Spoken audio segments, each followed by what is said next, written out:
Hey y'all, happy Monday. Just wanted to pop on here and give y'all some news in case you didn't know. Jesus knows everything. He knows the past, he knows the present, he knows the future, he knows it all, right? And you're like, Elizabeth, I know that. You may be like, I've been a Christian for quite some time. Obviously, I know that. Or you may say, I'm not even a Christian and I still know that God knows everything. Yeah, he does. And he prepares us before we go into trials and into tribulations. And you're probably wondering, Elizabeth, what are you talking about? Let me explain. About 3 months before the tornado hit, 3 or 4 months, December-ish, tornado hit in March, my mom starts running through the house taking pictures of different things in our home and videos. And we're like, Mom, you're crazy. She's like, no, just in case something happens. Like, I just want to make sure. And we've never done this. Like, this isn't a thing. This isn't like an annual, let's go take pictures, or even a semi-annual. Like, this doesn't happen, right? Mom's like, no, I really just feel like we need to take pictures and we need to take a video of like the things in our home. We're like, okay, whatever. Do whatever you want. Your mom. We're not going to argue it, just have at it. Good thing she did that, because it is very hard filing stuff with insurance. In case you don't know, it's not like, oh, I have this policy of $250,000, $60,000, $70,000 that will replace all my stuff, and so they'll just give me the check for it. Absolutely not. That's not how it works.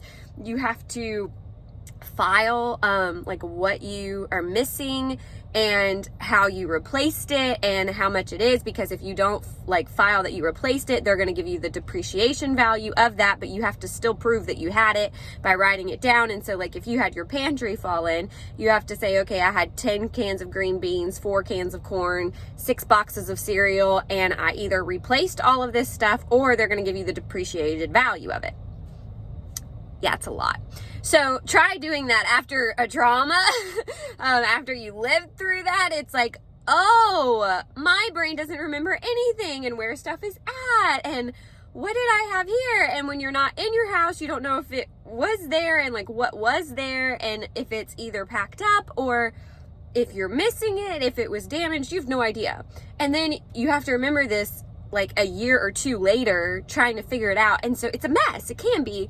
And so I highly encourage you to go through your house and take pictures or videos of everything. But I also encourage you in the fact that Jesus knew what we were about to go through and laid it on my mom's heart to run through our house and take pictures and videos of all the things in our home. Jesus prepares you. So that's just one example. Example number 2. I got a hankering to reorganize our kitchen, because we had stuff all over the counter and I wanted to maximize our counter space. I have hankerings to organize stuff from time to time, but I've never attacked our kitchen because I've always wanted to attack it with my mom, just to be helpful to her, because it is the majority of her stuff in there. So I was like, I don't want to mess up something that she has already like set in place and in a rhythm and everything. But I just kind of got tired of it, and I was like, oh, we're never going to get to this together, so I'm just going to take care of it. So I went in there and I started reorganizing the whole kitchen, taking stuff off the counters and putting it underneath into cabinets and into the pantry and just all of these different things, right? And so I'm moving it around, and this was probably about a month or so before the tornado hit. Good thing I moved some things, because we would have lost a lot more. God prepared beforehand. He knew. So if God is telling you to do something, let me tell you, it's better for you to walk in obedience than to walk in disobedience, because obedience will always, always bring blessing. Now, does that mean it's going to be easy and it's going to be like a happy-go-lucky life? Absolutely not. Does it mean that we didn't lose things in the tornado and that everything is easy to find and track down? And no, absolutely not. It doesn't mean any of that.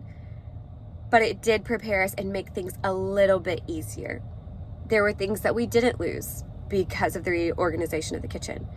There were things that we know we had and we don't have now. And so we're like, okay, this is something we lost. So thank the Lord we had these videos and pictures to be able to go back and look. And so God knows your past, He knows your present, and He knows your future.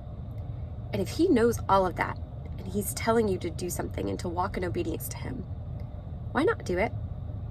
And know that the God who loves you has a purpose and a plan for it, even though we may not understand it at this moment. We may not even understand it when we're 105. But the Lord still has a plan, and he still has a purpose for every single thing that he does in your life. So I just wanted to encourage you with that this morning. If you're struggling trusting the Lord in an area and walking in a particular area of obedience to him, just to do it. Like, because he does have a purpose and a plan for it. So I hope that encourages your heart today. I know it encourages my heart. So I hope it encourages yours. And I look forward to seeing y'all in a couple of weeks. Bye.